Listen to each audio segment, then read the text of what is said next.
Good morning દોસ્તો. ચલો હવે આપણે ડી વિભાગ, ડી અને એફ વિભાગના તત્વો, રાઈટ, એનું ચેપ્ટર આપણું કમ્પ્લીટ થઈ ગયું. એની એક્સરસાઇઝમાં પણ જે પણ કંઈ ઇમ્પોર્ટન્ટ ક્વેશ્ચન હતા એ લગભગ મેં ક્લિયર કરી દીધા છે. હવે એના પછીનું બહુ જ અગત્યનું ચેપ્ટર આપણું, કે જેમાંથી પરીક્ષામાં પણ સારા એવા પ્રશ્નો પૂછાય, એમસીક્યુ પણ પૂછાય. તો એવું ચેપ્ટર બહુ જ અગત્યનું છે, આપણે ખાસ અહીં સમજવાનું છે. તો ચેપ્ટર નંબર 9 સંવર્ગ સંયોજનો. ચેપ્ટર નંબર 9 કયું છે? સંવર્ગ સંયોજનો. ચલો, સંવર્ગ સંયોજનો ચેપ્ટર મિત્રો ખૂબ અગત્યનું છે, રાઈટ. કેમ અગત્યનું છે તો એના વિશે તમે સમજશો ત્યારે ખબર પડશે. ચલો તો મિત્રો એ કેવી રીતે અગત્યનું છે તો આ ચેપ્ટરની અંદર આપણે જ્યારે એનું આખું ડિટેલમાં જશો ત્યારે ખબર પડશે કે કેવી રીતે આ ચેપ્ટર અગત્યનું છે. મિત્રો ટૂંકમાં એવું કહી શકાય કે જેમ આપણે ઓર્ગેનિક કેમિસ્ટ્રીની અંદર જેમ હાઇડ્રોકાર્બન સંયોજનો અગત્યના છે, એ જ પ્રમાણે ઇનઓર્ગેનિક કેમિસ્ટ્રીમાં, યાદ રાખજો, અકાર્બનિક રસાયણમાં અને જૈવિક અકાર્બનિક રસાયણની અંદર સંકીર્ણ સંયોજનો ચેપ્ટર ખૂબ જ અગત્યનું છે, રાઈટ. એની અગત્ય આપણે જોઈશું એટલે ખબર પડશે. તો ચલો હવે મિત્રો પહેલા તો સંકીર્ણ સંયોજનો કહેવાય કોને? તો આપણે ડી વિભાગના તત્વોમાં સમજ્યા હતા કે ડી અને એફ વિભાગના સંક્રાંતિ ધાતુ તત્વો જે છે, એ સંક્રાંતિ ધાતુ તત્વો સંકીર્ણ સંયોજનો બનાવવાની લાક્ષણિકતાઓ ધરાવે છે, અથવા તો ડી અને એફ વિભાગના તત્વો છે એ સંકીર્ણ સંયોજનો બનાવી શકે છે. કેમ બનાવી શકે છે? કારણ કે આપણે તમને કહ્યું હતું કે એની ડી કક્ષકો છે અપૂર્ણ છે, અને અપૂર્ણ ડી કક્ષકોની અંદર ઇલેક્ટ્રોન યુગ્મ આ ધાતુઓ સ્વીકારી શકે અને માટે તે સંકીર્ણ સંયોજનોની રચના કરી શકે છે. ઓકે, તો ટૂંકમાં ડી અને એફ વિભાગના તત્વો સંકીર્ણ સંયોજનો રચી શકશે. હવે એની પ્રોપર વ્યાખ્યા શું છે એ આપણે આગળ જોઈશું એટલે તમને આવડશે. ચલો હવે આ સંકીર્ણ સંયોજનોમાં આપણે એવું કહ્યું તમને કે આ સંકીર્ણ સંયોજનો એ અકાર્બનિક રસાયણ અને જૈવિક અકાર્બનિક રસાયણ વિજ્ઞાનનો પાયો કહેવાય. એના કેટલાક હાઇલાઇટ એક્ઝામ્પલ્સ મીન્સ કે એના ઉપયોગો આપણે ઇન્ફોર્મેશનમાં થોડા આપેલા છે, એ ઉપયોગો જોઈ લઈએ. તો ચલો જનરલી જો આ સંયોજનો છે, આ સંયોજનોનો ખાસ કરીને ઉપયોગ છે એ જૈવિક પ્રણાલીઓની અંદર આ પ્રકારના સંયોજનો તમને જોવા મળશે. કેવી જૈવિક પ્રણાલીઓ?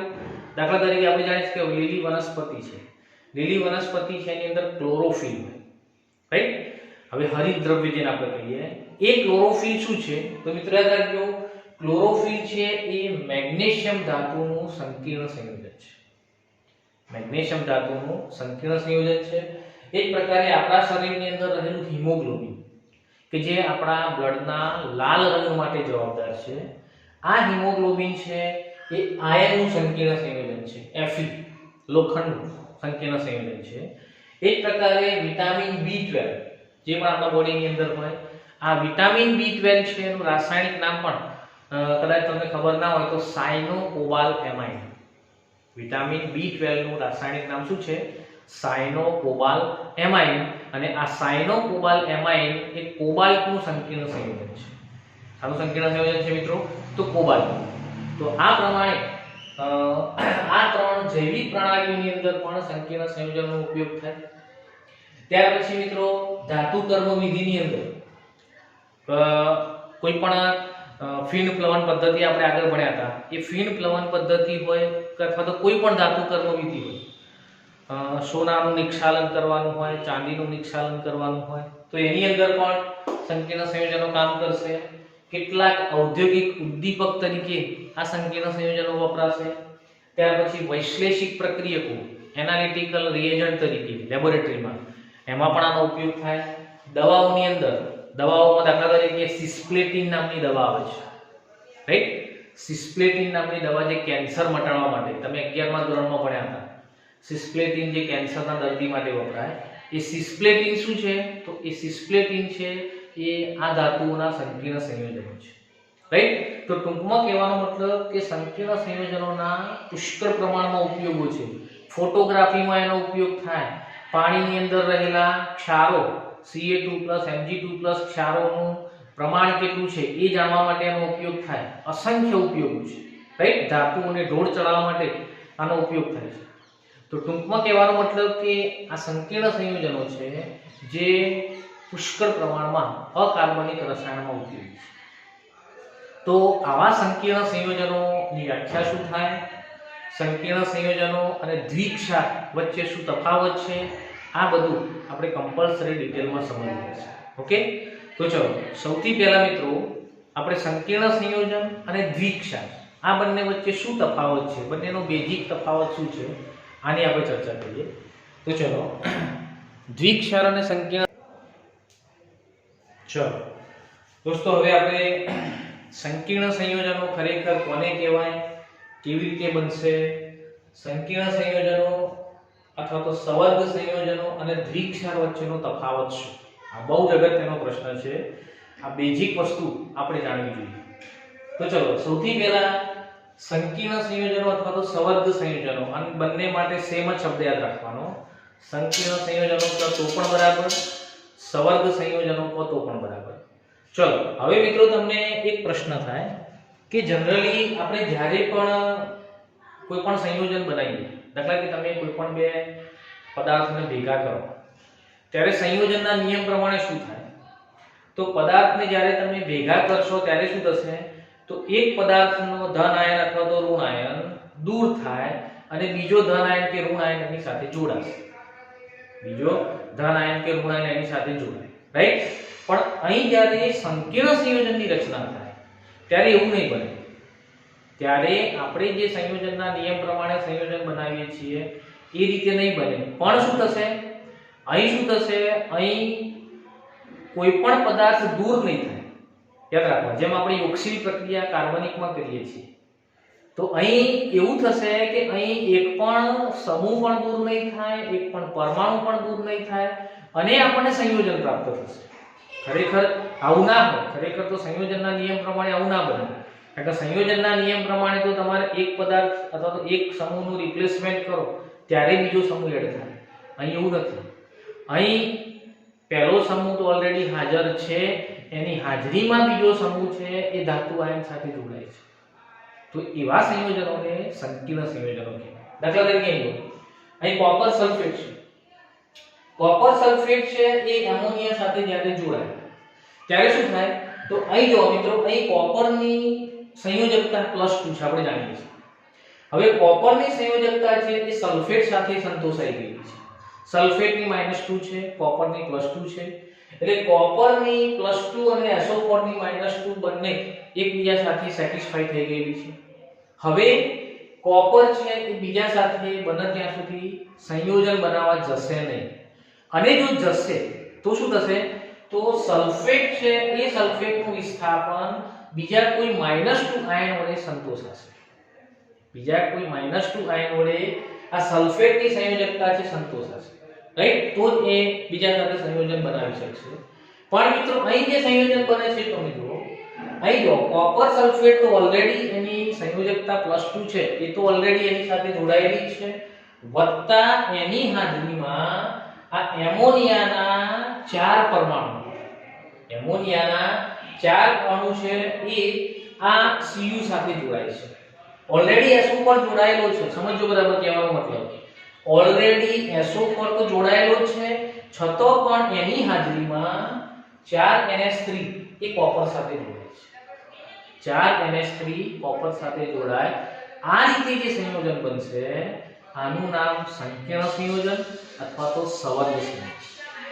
આનું નામ શું થશે મિત્રો, સંકીર્ણ સંયોજન અથવા શું કહેવાશે આને, તો સવર્ગ સંયોજન કહેવાશે, રાઈટ. આવું કેમ થયું એ ઇમ્પોર્ટન્ટ બાબત છે. તો આવું કેમ થયું, આનું કારણ છે સંક્રાંતિ ધાતુ તત્વો. આનું કારણ શું છે મિત્રો, સંક્રાંતિ ધાતુ તત્વો. સંક્રાંતિ ધાતુ તત્વોની ડી કક્ષકો ખાલી હોય. આપણે આગળ તમને આગળના ડી વિભાગના ચેપ્ટરમાં સમજી લીધું કે સંક્રાંતિ ધાતુઓ એને જ કહેવાય કે જે ધાતુઓની ધરા અવસ્થામાં અથવા તો એની કોઈ પણ એક ઓક્સિડેશન અવસ્થામાં ડી કક્ષક અપૂર્ણ રહેતી હોય એ જ સંક્રાંતિ ધાતુ કહેવાય. એને શું કહેવાશે? સંક્રાંતિ ધાતુ. તો મિત્રો અહીં પણ એવું થાય છે, અહીં આ કોપર જે છે એ કોપર એની પ્રાથમિક સંયોજકતાથી SO4 સાથે જોડાય. સમજો, એની પ્રાથમિક સંયોજકતા કેટલી છે? તો +2 છે. તો એ પ્રાથમિક સંયોજકતાથી SO4 સાથે જોડાયેલું છે. એક સંયોજકતા સંતોષાઈ ગયેલી છે, છતાં પણ એની સાથે એમોનિયા જોડાય છે. એ કેમ જોડાય છે? કારણ કે એમોનિયા છે એ શું કરે છે? એમોનિયા ઇલેક્ટ્રોન યુગ્મનું દાન કરે છે. અહીં એમોનિયા ઇલેક્ટ્રોન યુગ્મનું શું કરે છે? દાન કરે છે. અને એ ઇલેક્ટ્રોન યુગ્મ સ્વીકારવા માટે કોપરની અંદર ખાલી કક્ષકો પડી છે. સમજો, એ ઇલેક્ટ્રોન યુગ્મ સ્વીકારવા માટે કોપરની અંદર ખાલી કક્ષકો પડી છે અને એ ખાલી કક્ષકોની અંદર એમોનિયામાંથી આવતા ઇલેક્ટ્રોન યુગ્મ એ સ્વીકારશે અને એ સ્વીકારશે માટે શું થશે? એમોનિયા અને કોપર વચ્ચે સવર્ગ સહસંયોજક બંધની રચના થશે. આયનીય બંધ તો આની સાથે બનેલો જ છે. સમજો બરાબર. ઓલરેડી કોપરનો સલ્ફેટ આયન સાથે આયનીય બંધો છે. એ આયનીય બંધની હાજરીમાં બીજો સવર્ગ સહસંયોજક બંધ કોના વડે રચાશે? એમોનિયા વડે રચાશે. અને એ સવર્ગ સહસંયોજક બંધની રચનાના કારણે આ NH3 છે, આ NH3 આ કોપર સાથે જોડાઈ શકે છે. NH3 કોપર સાથે જોડાઈ શકે છે. અને મિત્રો યાદ રાખો, અહીં NH3 વડે ઇલેક્ટ્રોન યુગ્મનું દાન થઈ અને સવર્ગ સહસંયોજક બંધની રચના થાય માટે આ સંયોજનોને કયા સંયોજનો કહેવામાં આવે છે? સવર્ગ સંયોજનો કહેવાશે. કયા સંયોજનો કહેવાશે? સવર્ગ સંયોજનો કહેવાશે. ઓકે, ચલો હવે અહીં મેં તમને આગળ પણ કહ્યું હતું, આપણે લિગેન્ડ શબ્દ મેં તમને વાપર્યો હતો આગળ ડી વિભાગના તત્વોમાં, કે લિગેન્ડ એટલે કોણ? તો લિગેન્ડ એટલે એવા અણુ અથવા તો એવા ઋણ આયનો કે જેની પાસે વધારાના ઇલેક્ટ્રોન યુગ્મ હાજર હોય અને એ વધારાના ઇલેક્ટ્રોન યુગ્મ તે ધાતુ પરમાણુને દાન કરી શકે. તે ધાતુ પરમાણુને શું કરી શકે? દાન કરી શકે. અહીં શું થશે? અહીં કોપર છે, એ કોપરને NH3 ના 4 લિગેન્ડ, NH3 છે લિગેન્ડ તરીકે જોડાયેલો છે. લિગેન્ડ એટલે કે NH3 કોપરને ઇલેક્ટ્રોન યુગ્મનું દાન કરશે. એટલે આ NH3 છે એ આ કોપરની આજુબાજુ આ પ્રમાણે એક NH3 અહીં જોડાયેલો હોય, એક અહીં જોડાયેલો હોય, અહીં જોડાયેલો હોય, અહીં જોડાયેલો હોય. આ પ્રમાણે બધા NH3 શું કરશે? તો કોપરને આ પ્રમાણે ઇલેક્ટ્રોન યુગ્મનું દાન કરી અને આ પ્રકારે સવર્ગ સહસંયોજક બંધની રચનાથી એ જોડાશે. સવર્ગ સહસંયોજક બંધની રચનાથી જોડાશે. અને મિત્રો એટલા જ માટે ભલે સલ્ફેટ આયન છે એ કોપર સાથે જોડાયેલો છે. અહીં જો અહીં સલ્ફેટ આયનની પણ હાજરી છે અને એમોનિયાની પણ હાજરી છે. અહીં એમોનિયા જોડાવાના કારણે કોઈ પણને આપણે દૂર થવું પડતું નથી. કેમ? કારણ કે અહીંથી તો એમોનિયાના જે ઇલેક્ટ્રોન યુગ્મ દાન થાય છે એ ક્યાં જાય છે? કોપરની ખાલી ડી કક્ષકોમાં.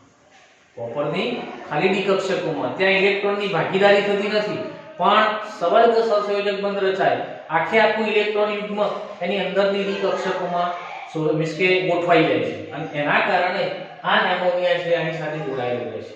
અને માટે સલ્ફેટ આયન હોવા છતાં પણ એમોનિયા કોપર સાથે જોડાઈ શકે છે. તો મિત્રો આવી વિશિષ્ટ લાક્ષણિકતાઓ ફક્ત ને ફક્ત સંક્રાંતિ ધાતુ તત્વો જ ધરાવી શકે. પી વિભાગના તત્વો કે એસ વિભાગના તત્વો માટે આ વસ્તુ શક્ય નથી. પી વિભાગ કે એફ વિભાગ એસ વિભાગના તત્વો માટે આ શક્ય નથી. આ વસ્તુ ફક્ત ને ફક્ત આપણને સંક્રાંતિ ધાતુ તત્વોમાં જ જોવા મળશે. અને એનું કારણ એક જ, શું કારણ? કે એની ડી કક્ષકો અપૂર્ણ હોય કે જેથી લિગેન્ડમાંથી આવતા ઇલેક્ટ્રોન યુગ્મને ડી કક્ષકો એની અંદરની સાઈડે સમાવી શકે. એની અંદરની સાઈડે શું કરી શકે? સમાવી શકે. ઓકે, તો મિત્રો આ પ્રમાણે અહીં યાદ રાખો, અહીં આ પ્રકારે જ્યારે સંયોજન રચાય છે, આ પ્રકારના સંયોજનને સવર્ગ સંયોજનો કહેવાય. શું કહેવામાં આવશે આને? સવર્ગ સંયોજનો. ઓકે, એટલે પહેલા તો તમને સવર્ગ સંયોજનો કોને કહેવાય પ્રોપરલી આ ખબર પડવી જોઈએ. બીજું ઉદાહરણ લો, દાખલા તરીકે FeCN thrice. FeCN thrice 3 KCN સાથે જોડાય. હવે જો FeCN થ્રાઇસ છે જેની અંદર Fe ની ઓક્સિડેશન અવસ્થા કેટલી છે તો +3 છે, Cn ની ઓલરેડી -1 છે, તો અહીં Fe છે એ FeCN સાથે પ્રાથમિક ઓક્સિડેશન અવસ્થા એ તટસ્થ થયેલું છે, રાઈટ। એટલે હવે જો અહીં સંયોજનના નિયમ પ્રમાણે Cn ને દૂર કરો તો Cn ને દૂર કરો તો બીજો કોઈ પરમાણુ એવો એની સાથે જોડાવો જોઈએ કે જેની ઓક્સિડેશન અવસ્થા ટોટલ -3 થાય। પણ મિત્રો અહીં શું થશે જો અહીં જ્યારે એનું સંયોજન બનશે ત્યારે શું થાય છે, ત્યારે સંયોજનની અંદર પોટેશિયમ પણ જોડાઈ જાય, Cn પણ જોડાઈ જાય અને કશું દૂર થતું નથી। એટલે જો અહીં તમને સંયોજન બન્યું તો K3FeCN6, K3FeCN6, એટલે અહીં શું થશે, અહીં Cn માઈનસ છે એ અહીં લિગેન્ડ તરીકે વર્તી ગયે, અહીં Cn માઈનસ Fe ને ઇલેક્ટ્રોન યુગ્મનું દાન કરશે, એ Fe એના ઇલેક્ટ્રોન યુગ્મ એની ખાલી ડી કક્ષકોમાં સ્વીકારી અને સવર્ગ સહસંયોજક બંધની રચના કરશે, માટે તમને આ પ્રકારનું સંકીર્ણ સંયોજન જોવા મળશે, રાઈટ। એક પ્રકારે જો અહીં કોબાલ્ટ ક્લોરાઇડ +6NH3, તો કોબાલ્ટ છે એની ઓક્સિડેશન અવસ્થા +3 છે, અત્યારે Cl -3 છે, તો -1 એટલે ટોટલ -3, આ બંને એકબીજા સાથે સંતોષાઈ ગયેલા છે, રાઈટ, +3 -3। હવે મિત્રો હવે 6NH3 જ્યારે એની અંદર ઉમેરવામાં આવે ત્યારે શું થશે, ત્યારે આ કોબાલ્ટ છે એ કોબાલ્ટ એની ખાલી ડી કક્ષકોમાં NH3 પાસેથી ઇલેક્ટ્રોન યુગ્મ સ્વીકારી અને એની ખાલી ડી કક્ષકોની અંદર એ ગોઠવશે, રાઈટ, જેથી આ દૂર પણ નહીં થાય અને આ આની સાથે જોડાઈ જશે, આ દૂર પણ નહીં થાય અને આ આની સાથે જોડાઈ જશે અને આ પ્રકારે તમને સંકીર્ણ સંયોજનો પ્રાપ્ત થશે, right. CO cobalt NH3 6Cl3 આવું સંકીર્ણ સંયોજન તમને પ્રાપ્ત થશે।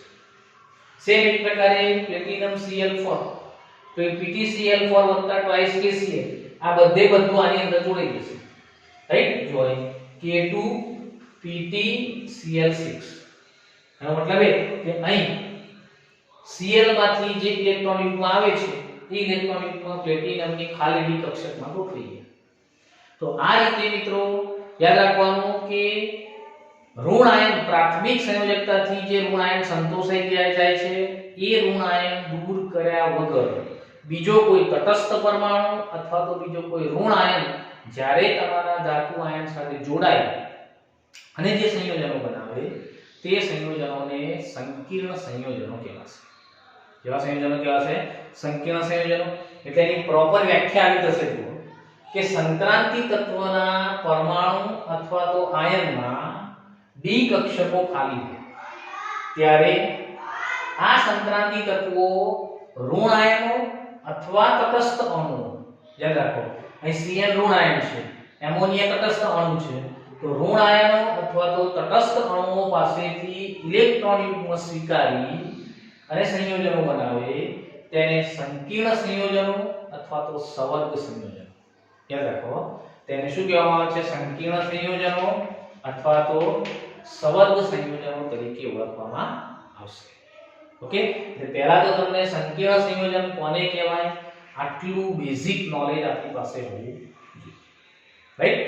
ચલો હવે મિત્રો આ સંકીર્ણ સંયોજનો અથવા તો સવર્ગ સંયોજનો અને દ્વિક્ષાર આ બંને વચ્ચે તફાવત શું છે, દ્વિક્ષાર કોને કહેવાય અને સંકીર્ણ સંયોજનો, મીન્સ કે આપણે એની ડેફિનેશન આપણે આપી, પણ દ્વિક્ષાર અને સવર્ગ સંયોજનો કેવી રીતે અલગ પડે છે આ એના ગુણધર્મોના આધારે તમારે એનો તફાવત નક્કી કરવાનો છે। તો મિત્રો સવર્ગ સંયોજનો અને દ્વિક્ષારનો તફાવત જો તમારે કરવો હોય તો યાદ રાખો આ બંનેનો તફાવત છે એ સંયોજનનું મિશ્રણ જેવો છે। કોના જેવો છે? સંયોજન અને મિશ્રણ જેવો। હવે સંયોજન અને મિશ્રણમાં આપણે શું કરીએ છીએ તો મિત્રો તમે વ્યાખ્યા જાણો છો કે સંયોજન એટલે શું, તો જ્યારે બે પદાર્થો, બે જુદા જુદા પદાર્થોમાંથી જે સંયોજન બનશે ત્યારે એ સંયોજન જ્યારે બને છે ત્યારે એ સંયોજનમાં રહેલા ઘટકો એના પોતાના મૂળભૂત ગુણધર્મો ગુમાવે છે। સંયોજનમાં રહેલા ઘટકો એના પોતાના મૂળભૂત ગુણધર્મો શું કરે છે, ગુમાવે છે. દાખલા તરીકે એકદમ સિમ્પલ એક્ઝામ્પલ કે સોડિયમ અને ક્લોરીન, આપણે NaCl જે બનાવીએ, NaCl જે સંયોજન બને છે એ સોડિયમ અને ક્લોરીનમાંથી બને. એટલે દાખલા તરીકે જો તમે સોડિયમ છે એની 1/2 ક્લોરીન સાથે પ્રક્રિયા કરો તો આપણને NaCl મળે, રાઈટ. હવે જો આ બંને જ્યારે ભેગા થાય ત્યારે NaCl બનશે, તો એ બનતા NaCl માં સોડિયમ કે ક્લોરીન બંનેમાંથી એક પણના ગુણધર્મો ત્યાં જોવા મળતા નથી, રાઈટ. સોડિયમ કે ક્લોરીન બંનેમાંથી એક પણનો ગુણધર્મ ત્યાં જોવા મળશે નહીં. બંનેના ઓરિજિનલ ગુણધર્મો ગુમાઈ જશે. દાખલા તરીકે જો સોડિયમ છે કેવી ધાતુ છે, તો એકદમ વિસ્ફોટક ધાતુ છે. તમે જ્યારે એને પાણીની અંદર નાખશો તો ધડાકા સાથે સળગી ઉઠે. અને ક્લોરીન છે ઝેરી વાયુ છે, શ્વાસમાં જતો રહે તો જીવલેણ છે.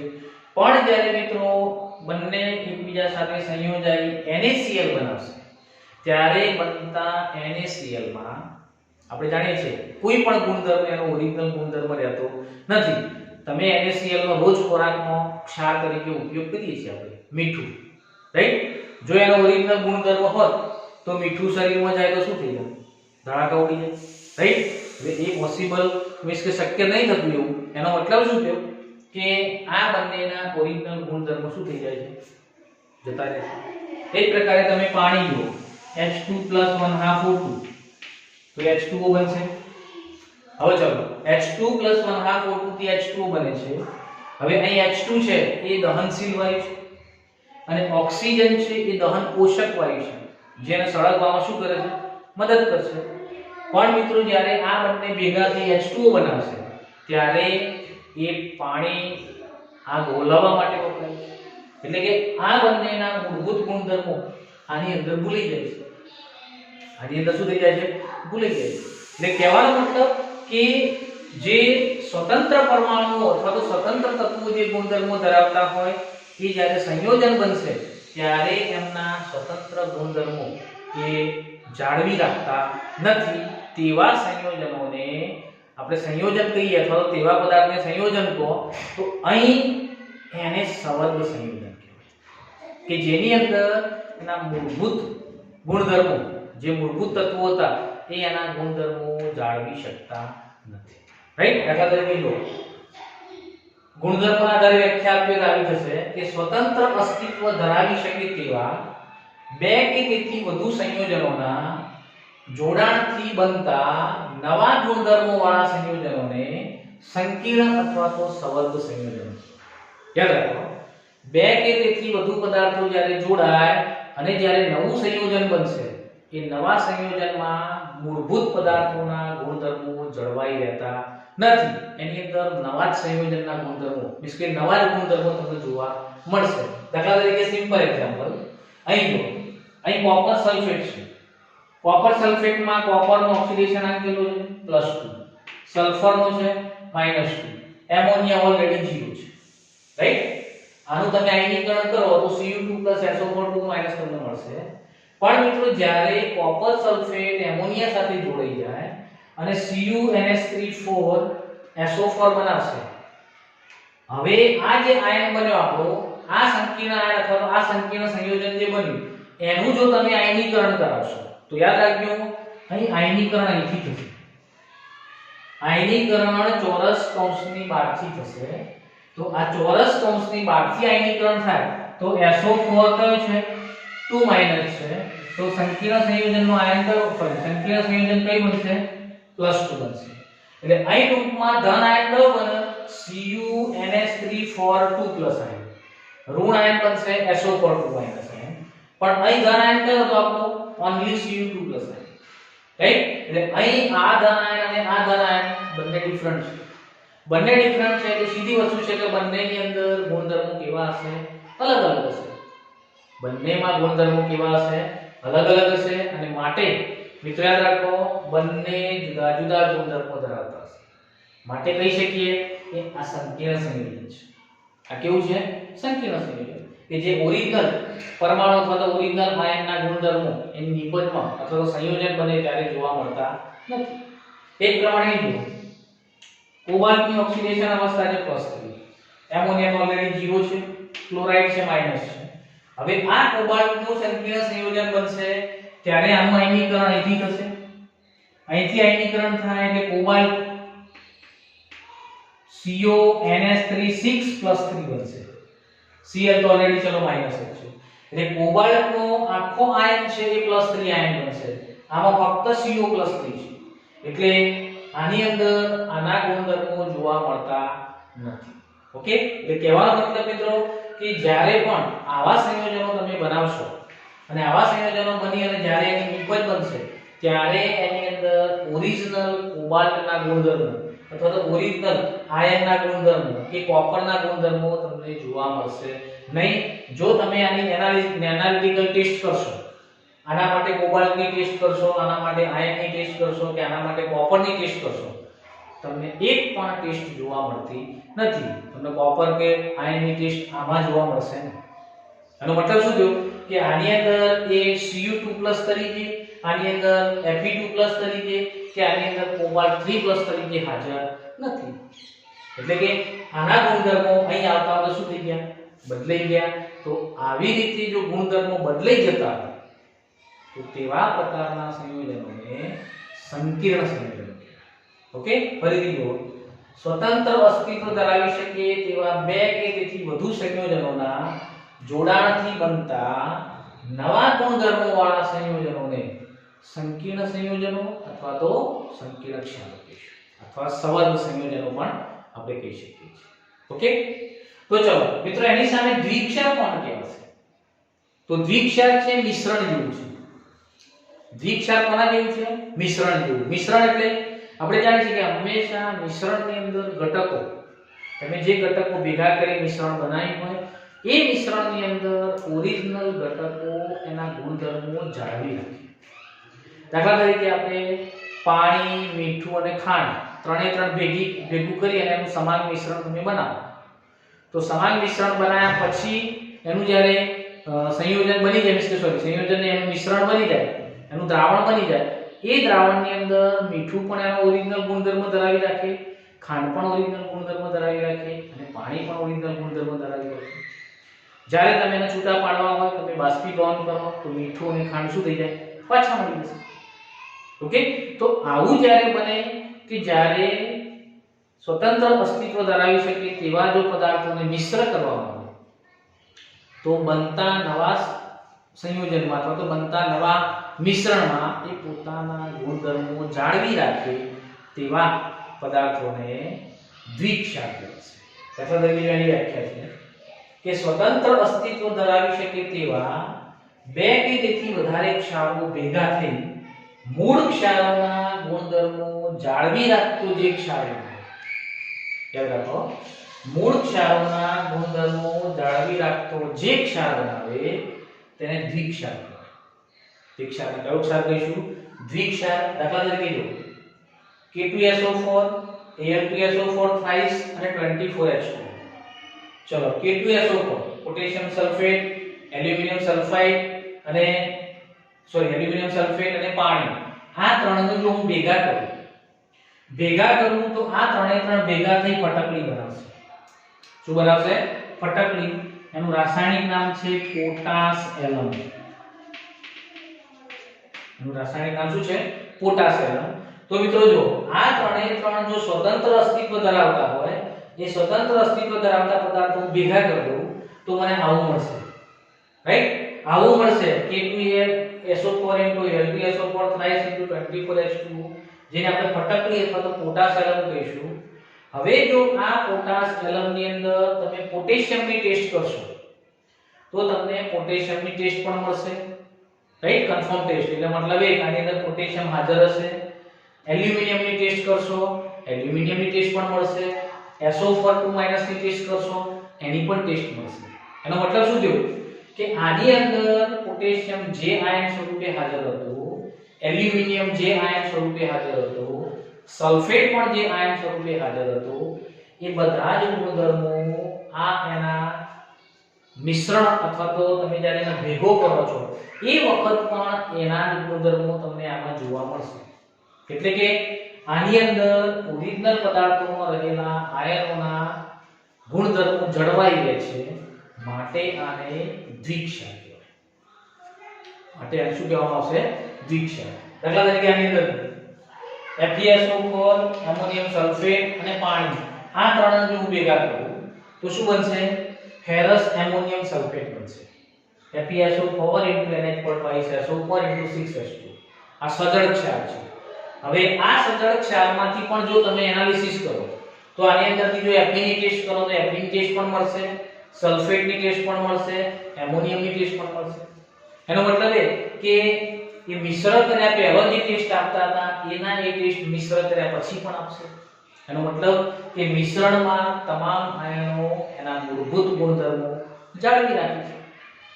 સેમ અહીં કાર્બોલાઇટ તમે બનાવશો KCl MgCl2 ને પાણીમાંથી તો એની અંદર પણ પોટેશિયમ, ક્લોરાઇડ અને Mg ત્રણેય ત્રણના ગુણધર્મો આ કાર્બોલાઇટમાં પણ તમને જોવા મળશે. એનો મતલબ એ કે આ પણ શું કહેવાય?